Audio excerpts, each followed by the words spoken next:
Hello बच्चों, this is your third video according to your blueprint syllabus. इसमें हम लोग लॉन्ग क्वेश्चन आंसर्स को कवर करेंगे। जो आपके 3 चैप्टर से एक एक क्वेश्चन आना है, तीनों चैप्टर से एक एक लॉन्ग क्वेश्चन बनेगा। उन तीनों चैप्टर को रखा गया है। और एक जो आपका चैप्टर मैंने रिसेंटली कंप्लीट कराया था, हिस्ट्री का चैप्टर नंबर 7, उसके यहाँ पे कम क्वेश्चंस रखे हैं। और जो उसके ज़्यादा क्वेश्चंस देखना चाहते हैं वो उस वीडियो को देख लेगा, क्योंकि यहाँ पे हम लोगों ने सिर्फ very very most important questions रखे हैं 10-12, जो कि जिनमें से आपको 3 क्वेश्चन देखने को मिल सकते हैं। चलिए तो हम लोग फर्स्ट क्वेश्चन के साथ चलते हैं। Why did conquerors try to control temple of Jagannath at Puri? ये मैंने परसों या 2-3 दिन पहले एक वीडियो डाली थी चैप्टर नंबर 7 की, उसमें भी कराया था और इसमें भी करा रहा हूँ। तो इसका मतलब ये है कि एक इम्पॉर्टेंट क्वेश्चन है। तो जगन्नाथपुरी पर हर कोई जो रूलर था वो अपना कंट्रोल क्यों चाहता था? The temple of Jagannath at Puri gain importance as a centre of pilgrimage, its authority in social and political matter also increased। देखिए क्या था कि वहाँ पे जो सोशल और पॉलिटिकल पावर थी उस मंदिर की वो बढ़ रही थी, और हर राजा चाहता था कि मैं अपना वर्चस्व दिखाने के लिए नए नए बड़े बड़े मंदिरों का निर्माण कराऊं या बड़े बड़े फोर्ट का निर्माण कराऊं। तो जगन्नाथपुरी एक बहुत बड़ा टेम्पल था, इसलिए सब लोग चाहते थे कि यह टेम्पल हमारे अधिकार में आ जाए, हमारे राइट्स में आ जाए, जिसलिए हम एक पावरफुल किंग के रूप में जाने जाएं। Tried to establish control over the temple, they felt that this would be make their rule acceptable to the local people। और उन्हें लगता था कि हम मंदिर पे अपना अधिकार जमा लेंगे तो जो लोकल पीपल है वो हमें एक्सेप्ट कर लेंगे एज अ किंग या एज अ रूलर। तो ये एक रीजन था। ये इंपॉर्टेंट क्वेश्चन है, इसलिए इसको दोबारा मैंने इसमें रिपीट कराया है। नेक्स्ट क्वेश्चन है, what are the important architectural features of the temple of Bengal? जो बंगाल में नए नए टेम्पल्स बन रहे थे उसका आर्किटेक्चर कैसा था, मतलब कैसी बिल्डिंग्स बनाई जा रही थी? समझ इमारतों से मतलब है यहाँ पे कि किस टाइप की इमारतें हो रही थी, वहां पे बन रही थी। तो देखिए आपको पता है कि इस जो जिन्होंने चैप्टर पढ़ा है अच्छे से पता होगा कि बंगाल में बहुत ज्यादा टेम्पल्स बनाए जा रहे थे उस टाइम पे। तो देखिए क्या क्या इसकी विशेषताएं थी। देखिए देखिए सबसे पहले डबल रूफ, ठीक है ना, जिसकी डबल रूफ होती थी उसको बोलते थे दो चाला, और जिसके 4 रूफ होते थे उसको चौचाला। चौ से मतलब 4 और 2 से मतलब 2 से है, ठीक है। तो डबल और 4 रूफ के बनते थे। सेकंड चीज है comparative more complex 4 roof structure, 4 triangular roof. Triangle मतलब वही आप समझ सकते हो, इस वाले शेप में जो उनका ऊपर था। आज हमारे यहाँ भी जो मंदिर है आप देखते होगे कि इस शेप में होता है, मंदिर का जो ऊपरी हिस्सा है वो कुछ इस शेप में होता है। तो ऐसी शेप वहां पे भी बनाया जा रहा था। ऑन 4 वॉल्स, 4 दीवारें होती थी जिन पे इस टाइप का ये ऊपर ट्रायंगुलर टाइप का बनाया जाता था। ऐसे मंदिरों का निर्माण हो रहा था। Move up to coverage on the curved line और अ पॉइंट। नेक्स्ट देखिए, built on a scroll platform, और जो बन रहे थे वो स्क्वायर में बन रहे थे, मतलब लेंथ और जो उसकी चौड़ाई लंबाई दोनों बराबर हो रही थी। इंटीरियर जो था उसका था वो प्लेन था। Outer walls decorated with painting, जो बाहर की दीवारें थी जो बाहर से दिखती थी उसको पेंटिंग के थ्रू सजाया जाता था। और टेराकोटा टैबलेट्स, एक टेराकोटा एक आर्ट्स होती है उसके थ्रू उसको पेंटिंग उस पर की जाती थी। तो ये कुछ फीचर्स हैं कि कैसे वहां पे मंदिर बनाए जा रहे थे। ये भी एक इंपॉर्टेंट क्वेश्चन है, इसमें मैंने सारे वेरी मोस्ट इंपॉर्टेंट क्वेश्चन को ही जगह दी है। नेक्स्ट क्वेश्चन के साथ चलते हैं। How did regional culture evolve? कैसे रीजनल कल्चर वहां पे बढ़ रहा था, डेवलप हो रहा था? तो regional cultures today are often the product of complex process of intermixing of local tradition with ideas from the other part of the subcontinent। देखिए कहीं पे भी एक रीजनल मतलब एक पर्टिकुलर जगह की बात हो रही है, वहां पे जो कल्चर था वो दो चीजों में इंटरमिक्स था। कौन सी? एक तो वहां का जो लोकल कल्चर था वो, और एक जो पूरे इंडिया या पूरे सब कॉन्टिनेंट जो अगल बगल की कंट्रीज हैं वो अपना बना रही हैं उस हिसाब से। मतलब जैसे आज हमारे यहाँ है, आज हमारे यहाँ कुछ कल्चर ऐसे हैं जो सिर्फ हमारे क्षेत्र में होते हैं, दूसरे क्षेत्र के लोग या दूसरे रीजन के लोग उसको फॉलो नहीं करते। और कुछ हम लोग ऐसे कल्चर्स को एडॉप्ट किए हैं जो पूरे इंडिया में होते हैं। कई ऐसे फेस्टिवल हैं, कई ऐसे फेस्टिवल रिचुअल प्रैक्टिसेस हैं जो पूरे इंडिया में भी होती है और हमारे यहाँ भी होती है। और कुछ ऐसी हमारी रिचुअल प्रैक्टिस हैं जो सिर्फ हमारे यहाँ होती हैं, बाहर दूसरे स्टेट में आप जाएंगे तो वो देखने को नहीं मिलेगी। तो यही चीजें हैं, हर जगह देखी जा रही थी। सब tradition appear specific to some region, कुछ ऐसे भी थे ट्रेडिशन तो केवल एक स्पेसिफिक रीजन में ही, एक पर्टिकुलर जगह में ही देखे जा रहे थे। Other seem to be similar across region and at other drive from older practice in a particular area but take a new from in the other region. इसको आप लोग याद करके जाएंगे, it is a very very most important question, ठीक है। Next जो है आपकी 6 क्लासिकल डांस, ये मैंने उसमें भी कराया था, आज फिर आप देख लीजिए। कथक जो कि नॉर्थ इंडिया स्पेशली यूपी का है। उसके बाद भरतनाट्यम तमिलनाडु, कथकली केरल, उड़ीसा उड़ीसा, कुचिपुड़ी आंध्र प्रदेश और मणिपुरी मणिपुर का। इसको भी आप याद कर लेंगे। Give a detailed description of Kathak, a popular classical dance from of north India. अब देखिए, जब आप जान रहे हैं कि जो कथक जो क्लासिकल डांस है ये इंडिया में यूपी का है। ओके, अब जब यूपी का है तो इंपॉर्टेंट हो जाता है यूपी के बच्चों के लिए क्वेश्चन आना, तो इसके बारे में थोड़ा सा देखेंगे। The term Kathak is drive from कथा, ये मैंने पिछली वीडियो में भी आपको बताया था कि जो कथक है वो एक कथा वर्ड से लिया गया है, कथा से ही कथक बनाया गया। A word used in Sanskrit and other language for the story. और कथा का मतलब क्या होता है? स्टोरी से है। कथा का मतलब किससे होता है? स्टोरी से। आप लोग जानते हो कि तमाम कथाएं हिंदू धर्म में होती हैं। The Kathak was originally a caste of storyteller in temple of north India. तो नॉर्थ इंडिया में एक कास्ट के लोग थे जिनका काम था स्टोरी टेलर्स का, मतलब जो कथाएं थी उनको सुनाना, जो कथाएं होती हैं उसको लोगों को सुनाना। वो कौन थे? कथक थे। Who beautiful who beautified their performance with gesture and song, जो सॉन्ग्स के थ्रू अपनी चीजें सुनाया करते थे। Kathak begin evolving into a distinct mode of dance in the 15th and 16th century with the spirit of the भक्ति movement. जब 15 and 16 century के आसपास हमारे इंडिया में भक्ति मूवमेंट चलाए जा रहे थे, आप लोग एक डिवोशनल पार्ट 2 डिवाइन पढ़ा होगा आप लोगों ने, उसमें था, जब चलाए जा रहे थे तभी तो इस कथक को एज अ डांस फिर यहाँ पे क्या कर दिया गया? डेवलप कर दिया गया एज अ डांस, मतलब एक डांस की फॉर्म में जाना जाने लगा, जिसको हम लोग कथक बोलने लगे, जिसको हम लोग कथक बोलने लगे, एक डांस की फॉर्म में इसको जाना जाने लगा। अभी तक उसके पहले क्या थे? तो एक कास्ट थी जो कि स्टोरी टेलिंग का काम कर रही थी। आगे देखिए, the legend of Radha Krishna. अब राधा कृष्णा को सब जानते हैं। Were enacted in folk play known as Raslila. अब आप सबने सुना एक रासलीला एक प्रोग्राम होता है which combined folk dance with the basic गेस्टेड of the Kathak story tellers, जो कि एक फोक डांस है और किसके थ्रू होता है? तो स्टोरी टेलिंग का इसमें काम होता है। Kathak was perform in the Mughal court. जो कथक है वो कहाँ पे परफॉर्म होता था? तो जो मुगल्स थे, मुगल्स रूलर, उनके कोर्ट में, उनकी सभाओं में। Here it acquired it presents features and developed into a form of dance with the distinctive style। अब क्या हुआ, जो इस मुगल कोर्ट में होता था तो यहीं से एक ये डांस की फॉर्म में बाहर निकल के आया। तो आपसे इनडायरेक्टली पूछा जाए किस कहाँ से इसका डेवलपमेंट हुआ, तो मुगल एम्पायर के द्वारा हुआ। जो मुगल्स थे इनके द्वारा कथक को फैलाया गया, एक्सटेंड किया गया, इसका डेवलपमेंट किया गया। Afterward it developed into two tradition known as gharanas. कई टाइप के घरानास होते हैं, लखनऊ घराना है, बनारस घराना है, तमाम घराने हैं जो आप लोग आगे की क्लासों में पढ़ेंगे।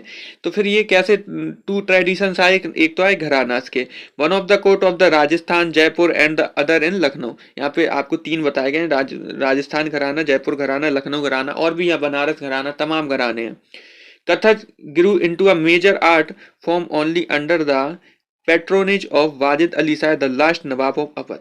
और जो नवाब थे अवध के, अवध मतलब लखनऊ अयोध्या वाला जो फील्ड है वो अवध कहलाती है, उसके जो लास्ट नवाब थे वाजिद अली शाह, इन्होंने इसको एक मेजर फॉर्म में एक्सटेंड किया था। तो ये इसका आंसर था, इसको आप समझ लेंगे कथक क्या है। कथक से रिलेटेड कोई भी क्वेश्चन आए, चाहे वो वेरी शॉर्ट क्वेश्चन हो या शॉर्ट क्वेश्चन में आए, आप इस क्वेश्चन से सब समझ लेंगे कथक के बारे में। आगे देखिए, एक यहाँ पे क्वेश्चन है अगला आपका डिजर्ट वाले से।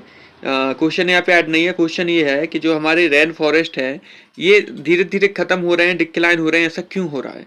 ठीक है, ये धीरे धीरे खत्म क्यों होते जा रहे हैं? देखिए इसके कुछ रीजंस हैं। Development activities have been started in a big way resulting in the cutting of rain forest for various purpose. आप छोटे से पढ़ते आ रहे हैं कि हमारे यहाँ डेवलपमेंट हो रहा है, तो डेवलपमेंट का सबसे बड़ा नुकसान जो हो रहा है वो हो रहा है नेचर को।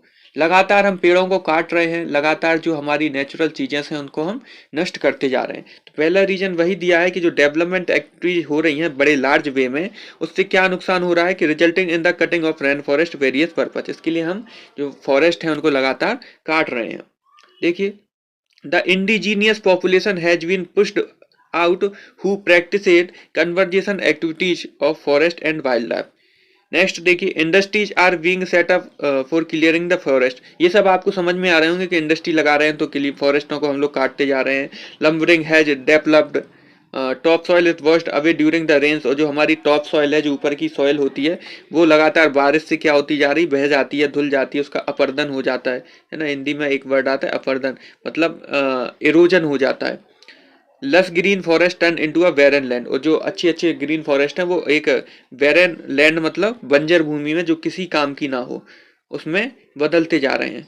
तो ये कुछ रीजन है हमारे रेन फॉरेस्ट के डिक्लाइन होने के। ये नॉर्मल सी चीजें जो आप लोग पढ़ते आते हैं छोटी क्लासों से।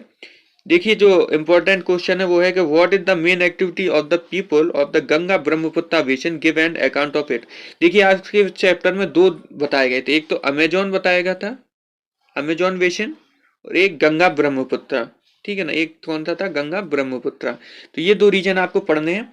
इस दो रीजन में क्या क्या चीजें आपको देख के जानी है वो मैं आपको यहाँ के थोड़े से छोटे से फॉर्म में बता दूं। पहली चीज आपको यहाँ पे देखनी है वो ये देखनी है कि पहले तो इनकी आप लोकेशन देखेंगे, मैं ये कराऊंगा आपको मैप, तब दोनों की लोकेशन बता दूंगा। फिर दूसरी आपको देखना है fauna and flora. Fauna and flora मतलब वहां पे जीव जंतु और पेड़ पौधे कैसे पाए जाते हैं दोनों जगह के। ठीक है, और कौन सी फसल वो लोग उगाते हैं, कौन से जीव जंतु पाए जाते हैं, ये दो चीजें आपको मेनली देखनी है। चलिए, पहले हम ब्रह्मपुत्र गंगा ब्रह्मपुत्र देख लेते हैं, क्योंकि ये हमारे इंडिया का है तो ये ज्यादा इंपॉर्टेंट हो जाता है आपके लिए। The main activities of the people of the Ganga Brahmaputra basin is agriculture. तो सबसे जो मेन एक्टिविटी हुई वो कौन सी, एग्रीकल्चर। क्यों करते हैं अभी आपको मैं समझा चुका हूं। जहां से नदी जाएगी, रिवर जाएगी, वहां जमीन फर्टाइल होगी और वहां पे जो मेन पर्पज होगा वो क्या होगा, तो कल्टीवेशन बहुत अच्छा होगा। Paddy is the main crop here. Paddy मतलब धान, यहाँ पे धान आप लोगों ने सुना होगा, धान की बात हो रही। धान यहाँ की क्या है, तो मेन क्रॉप है। Other crop grow here are wheat, wheat भी होती है, माइज भी होती है, सोंगम ग्राम एंड मलेट्स, माइलेट्स होती है ना, दालें हुई, गेहूं अनाज हुई, ये सब चीजें यहाँ पे उगाई जाती हैं। कैश क्रॉप के बारे में बात करें, कैश मतलब जो अपने खाने की नहीं हो, जिसको हम बेचने के बिजनेस के पर्पज से जैसे लगाते हैं, जैसे कॉफी हुई, टी हुई, है ना, शुगर कैन हुए, ये सब चीजें।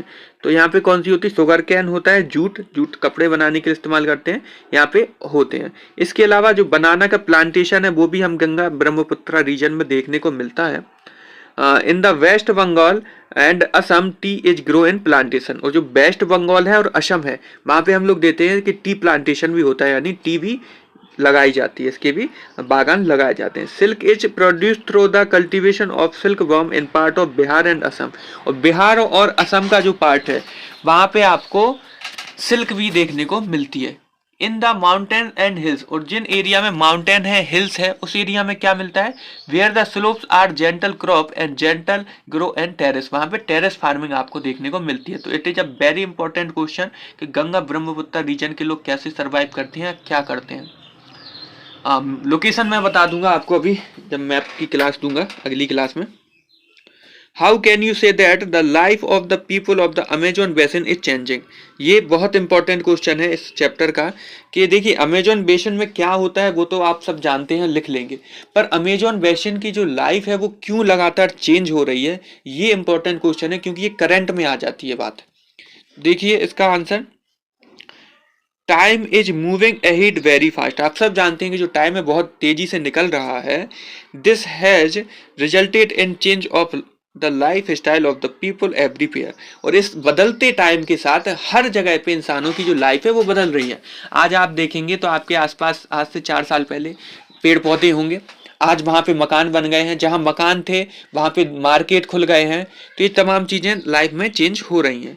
The life of the people of the Amazon basin is also changing. और इसी क्रम में जो अमेजोन बेसिन वहाँ की भी लाइफ चेंज हो रही है। आज हम देखते हैं हमारे यहाँ गर्मी लगातार बढ़ती जा रही, पहले इतनी गर्मी नहीं थी। जैसे इसी सीजन का आप एग्जाम्पल लें तो सर्दी इतनी नहीं पड़ी, जबकि सर्दी बहुत पड़ती थी। तो ये क्या हो रहा, चेंजेस आ रहे हैं। तो यहाँ पे क्या चेंजेस आए, देखिए, though not at the fast speed. In the old days it was difficult to reach the heart of the forest. अब हार्ट ऑफ द फॉरेस्ट किसको बोलते हैं, तो मैंने बताया था अमेजोन को बोला जाता है हार्ट ऑफ द फॉरेस्ट, है ना। जो 20% ऑक्सीजन है पूरे अर्थ की वो यहीं से जनरेट होती है, इसी फॉरेस्ट से बनती है। In 1970 the trans Amazon highway made all part of the rain forest accessible. Aircraft and helicopters are also used to reaching various place. कई जगह पर जाने के लिए हम किनका, एयरक्राफ्ट और हेलीकॉप्टर का यूज करते हैं। The indigenous population was pushed out from the area and forced to settle in new area. और जहाँ की जो लोकल पॉपुलेशन थी अब वो धीरे धीरे मूव कर रही है, दूसरे एरिया में पहुंच रही है। और एक्चुअली में क्या हो रहा है कि यहाँ की जो सॉइल है वो भी इरोजन होता जा रहा है उसका भी। ये मैंने आपको विथ इमेज समझाया हुआ था। तो जिनको जो नहीं आता समझ में, तो जरूरी नहीं है कि पूरी वीडियो देखें, आप इस चैप्टर की वीडियो निकालो जहां मैंने ये टॉपिक समझाया था, वो 2-3 मिनट की देख के और हटा दो। चलिए आगे देखें। What do you know about the wild life of the Ganga Brahmaputra basin. Wild life मतलब जीव जंतुओं की बात हो रही। किसकी बात हो रही? जीव जंतु की, मतलब फौना की बात हो रही। यहाँ पे फौना भी आ सकता है, ठीक है। तो the Ganga Brahmaputra basin is a rich in wild life. तो कैसा है? रिच रीजन है। क्यों है?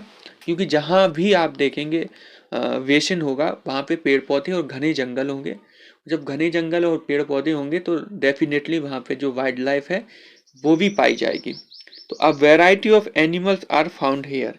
कई टाइप के वैरायटी के एनिमल्स यहाँ मिलते हैं, जैसे कि elephant, tigers, deer and monkeys are common. ये तो कुछ कॉमन हो गए। इसके अलावा देखिए the one horn rhinoceros in the is found in the Brahmaputra plain, ठीक है, ये भी एक मिला था। In the delta region Bengal tigers, आप बंगाल में जाएंगे जहाँ पे डेल्टा बनाती है गंगा नदी, तो बंगाल टाइगर्स ये बहुत फेमस है इंडिया के लिए, बंगाल टाइगर्स के लिए। क्रोकोडाइल भी मिलेंगे, ठीक है, एलिगेटर भी मिलेंगे। Aquatic life abounds in the fresh river water, the lake and the Bay of Bengal Sea. Popular variety of fish such as काटला। अब जो फिश की वैरायटी है वो काटला, रोहू, हिल्सा, इस टाइप की फिश भी यहाँ मिलती हैं। तो आप जितना इसको याद कर पाए, है ना, आप पूरा याद नहीं करें, आप बना के लिख सकते हैं। बस आप ये याद कर लीजिए कि क्या क्या वहाँ पे मिलता है। आपने ये 3 वर्ड याद कर लिए, ये याद कर लिया, 1-2 फिश की वैरायटी याद कर लो और आप बना के इसको लिख सकते हैं। How is the rain forest of the Amazon basin rich in fauna. अब वही चीज पूछी गई है जो अमेजोन बेसिन है। अभी हमने गंगा ब्रह्मपुत्र का देखा। अब जो अमेजोन बेसिन है यहाँ का जो फौना है, फौना आप समझ चुके होंगे, जीव जंतु। फौना का मतलब किससे होता है? जीव जंतु। सभी जीव जंतु, चाहे वो पानी में रहते हो, चाहे पेड़ों पे रहते हो, वर्ड्स हो, है ना, एनिमल्स हो, सबको कलेक्टिवली बोला जाता है फौना। तो यहाँ के फौना। और फ्लोरा भी आपसे पूछा जा सकता है, तो फ्लोरा मतलब हो जाता है सभी प्रकार के पेड़ पौधे। तो देखिए अमेजोन बेसिन के बारे में थोड़ा सा। The rain forest of the Amazon basin is very rich in fauna. वो भी वेरी रिच है क्योंकि देखिए वो तो हर्ट है हमारे फॉरेस्ट का। A variety of birds such as toucans, ठीक है, और ह्यूमिंग ह्यूमिंग गिरबर्ड birds in paradise with their brilliantly coloured, है ना, एक खूबसूरत कलरफुल चोंच टाइप की जो होती है ना, मुंह होता है चिड़िया का, बर्ड्स का, वो एक यहाँ पे देखने को मिलती है। बहुत फेमस है वो यहाँ की। Plumage on the oversized bills for eating are found here. ये कुछ चीजें यहाँ पे मिलती हैं। आगे देखिए these bird also make the loud sound in the forest. ये वर्ड बहुत ज्यादा शोर भी करती हैं। एनिमल्स लाइक मंकीज हुए, स्लॉथ हुए, ठीक है, आंट ईटिंग टैपरीज हुए, आर फाउंड हेयर। ये कुछ चीजें यहाँ पे मिलती हैं। इसके अलावा जो स्पीसीज हैं और कौन कौन सी मिलती हैं, जैसे रेप्टाइल, है ना, दुनिया का सबसे बड़ा जो सांप है वो भी यहीं पाया गया है। और कोबरा आपने सुना होगा, ये सब यहीं पाए जाते हैं अमेजोन बेसिन में। Snake also thrive in this jungles. A number of crocodile, snake and pythons are also found here. ये सब आपने शायद बायो में पढ़ी होंगी चीजें, नहीं पढ़ी होंगी तो पढ़ेंगे आगे। एनाकोंडा भी यहाँ पाया जाता है, ठीक है। ये सब चीजें कहाँ पे पाई जाती हैं? तो अमेजोन बेसिन में।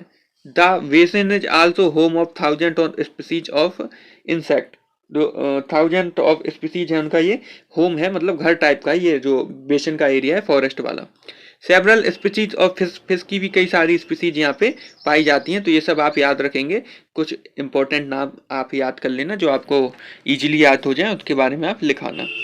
आगे देखिए explain how a chain of a market is formed. ये चैप्टर चेंज हो गया है, यहाँ पे मार्केट वाला चैप्टर आ गया है। तो explain how a chain of market is formed. कैसे एक मार्केट की चेन बनती है। व्हाट पर्पज डट इज सर्व, ठीक है, इसके सर्विस के लिए कैसे इसकी सर्विस होती है जानना है। तो देखिए सबसे पहले आती है goods are product in factories produced.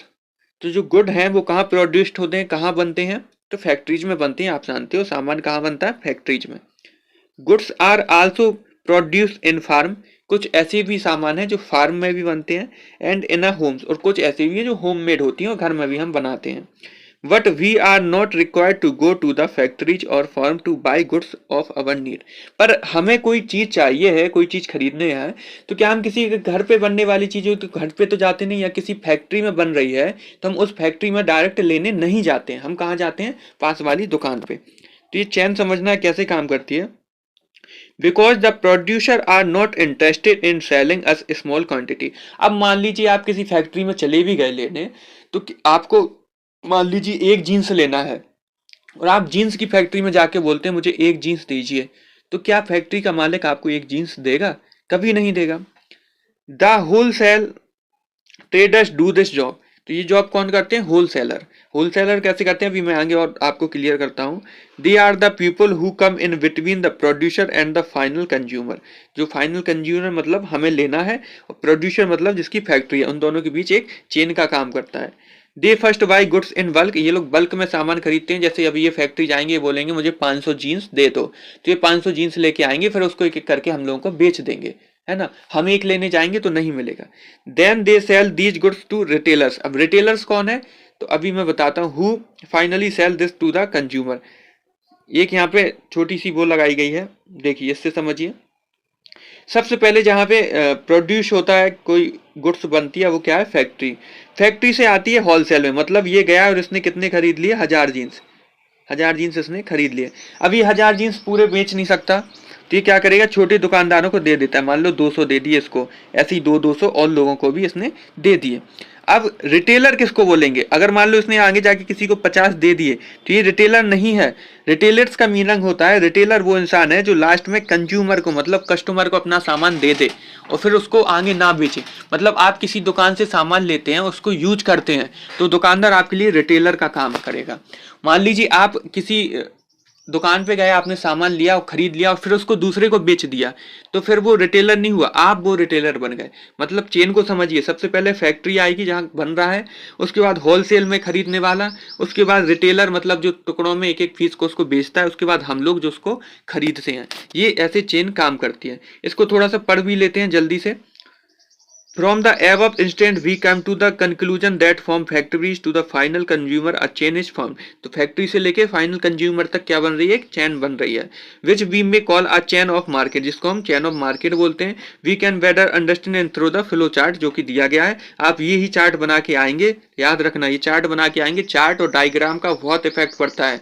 अगर आप थ्योरी नहीं लिख पाते हैं और अकेला आप डायग्राम भी बनाते हैं, तो आपको नंबर्स मिलते हैं। It serve a great purpose. It maintain the flow of money. It makes easy ability of the variety in the daily use. It also promote coordinating in society. देखिए इसका एक और रीजन है। जब ये बनाता है ना जीन्स, मान लो जीन्स ही का इसने 100 रुपए में जीन्स बनाया और इसको 1000 जीन्स बेचे। अब 1000 जीन्स बेचे तो ये कितने में बेच देगा? 150 में। यानी ये 50 रुपए एक जीन्स पे लेके खुश है। अब ये जब 1000 लाया तो ये इसको 200 देगा, तो कितने में देगा? 200 में, 200 रुपए में। तो इसने भी कितने का? 50 का प्रॉफिट ले लिया, खुश है। और ये आपको बेचेगा 400 में या 300 में, तो ये भी 50-100 रुपए का प्रॉफिट ले लेगा। ऐसे सबका आपस में प्रॉफिट बटा हुआ होता है। Do you see equality in the market? क्या आप लोग देख रहे हैं कि मार्केट में इक्वालिटी है? If not, why not? अगर नहीं है तो क्यों नहीं है? और आपको उसको एक्सप्लेन करना है विथ एग्जाम्पल। तो देखिए, we do not see equality in the market. तो आप लिखेंगे कि नहीं, मैं देखता हूं कि मार्केट में इक्वालिटी नहीं है। Big and powerful business person earn huge profit while small traders earn very little. आप देखते हैं बड़े बड़े शोरूम खोले हुए, मॉल खोले हुए, वो लोग लाखों में इनकम करते हैं एक दिन की। और कुछ रिटेलर ऐसे हैं जो छोटी सी दुकान पे काम चलाते हैं, जिनको मुश्किल से दिन का 500-700 रुपए ही कमा पाते हैं। तो क्या ये इक्वालिटी है? नहीं है। एक मॉल वाला एक दिन में 10 लाख रुपए कमा रहा है और एक छोटा सा दुकान वाला एक दिन में 100 रुपए ही कमा पा रहा है, 200 रुपए ही कमा पा रहा है। तो इक्वालिटी नहीं है। फॉर एग्जाम्पल, आप एग्जाम्पल देंगे, the shop owner in the weekly market and those are shopping complex are two different people. यही बताया गया। एक तो शॉपिंग कॉम्प्लेक्स है और एक केवल अपनी रेडी लगाता है, जो कभी वीकली मार्केट में लगाता है, मतलब हफ्ते में एक दिन लगता है ना, कभी संडे को या ट्यूसडे को, वो वाला। One is a small trader who has little money to run the shop. एक के पास बहुत कम पैसे हैं, वो अपनी दुकान में सिर्फ 1 लाख रुपए खर्च कर रहा है और 200 रुपए दिन कमा रहा है। जबकि मॉल वाला, जैसे मॉल वाला 10 लाख रुपए दिन कमा रहा है, पर वो उसमें करोड़ों रुपए लगाए भी तो है। तो ये भी एक इनइक्वालिटी है। फिर is the other has a lot of money to spend on the shop. है ना। दूसरा इंसान अपने शॉप पे लाखों रुपए घुसा रहा है, उसको अच्छा बना रहा है, बड़े बड़े मॉल खुलवा रहा है, करोड़ों में सामान ला रहा है। एक छोटा दुकानदार छोटी सी दुकान को छोटे से उसमें चला रहा है। The earning of these two people is also unequal. अब सिंपल सी बात है कि दोनों की जो इनकम है वो अनइक्वल होगी। The weekly market traders earn little profit where the shopping complex owner gain huge income. ठीक है, दोनों की इनकम क्या होगी, अलग अलग होगी। Not only in the shop owner are different people but also the buyers. Buyers भी होते हैं, ऐसा नहीं है। आप हो सकता है 500 रुपए का जीन्स पहनते हो, कोई इंसान 5,000 का पहनता हो। ठीक है, आप 200 रुपए की शूज पहन रहे हो और कोई इंसान 2 लाख के पहन रहा है। तो बायर्स में भी इनक्वालिटी है। In the market, we see different type of buyers. There are several buyers who are not able to afford even the cheapest of the goods, while other of the busy shopping for different luxuries items in mall. कुछ लोग हैं जो अमीर हैं, वो एक से एक लग्जरी मॉल में जानते हैं, महंगे महंगे सामान खरीदते हैं, और हम लोग इंतजार करते हैं कि संडे को जब मार्केट लगेगा तो 200 रुपये में वो चीज़ खरीद लाएंगे। तो बेचने में भी हम लोग देख रहे हैं इक्वालिटी नहीं है, और खरीदने वालों में भी इक्वालिटी नहीं है। ठीक है, ये कुछ मोस्ट इंपॉर्टेंट क्वेश्चन थे यहाँ से जो मैंने पढ़ा है। यहाँ से आपको 3 क्वेश्चन मिलने वाले हैं, लॉन्ग क्वेश्चन, तो आप इस लोगों को देख लीजिए। थोड़ी देर में मैं आपकी मैप वाली वीडियो भी डाल रहा हूँ। ठीक है, अब आप लोग बोल रहे हैं सैंपल पेपर, देखिए 1 तारीख को आपका वो है। अगर पॉसिबल हुआ मैं रात में सैंपल पेपर बना पाया तो मैं कल सुबह यानी 28 की सुबह मॉर्निंग में आपको सैंपल पेपर दे दूंगा। अगर नहीं बना पाया तो फिर नहीं दूंगा, आप यही वीडियो देख के जाइए। यही एक सैंपल पेपर देखिए, पहले में मैंने वेरी शॉर्ट क्वेश्चन को करवाया है, सेकंड में शॉर्ट क्वेश्चन करवा दिए, थर्ड में लॉन्ग क्वेश्चन हो गए, फोर्थ वीडियो आपकी मैप की मिल जाएगी। और आपके दो चैप्टर दिए गए हैं, किसके, केस स्टडी के, उसको आप लोग देख लीजिए, उसके पैराग्राफ। अगर आपको कोई पैराग्राफ समझ नहीं आता तो फिर आप मुझसे कहिए, तो मैं वो वीडियो बना दूंगा, या फिर मुझे टाइम मिलता है तो मैं रात में डाल दूंगा। ठीक है, इसको आप देख के कंप्लीट कर लीजिए। Thank you very much.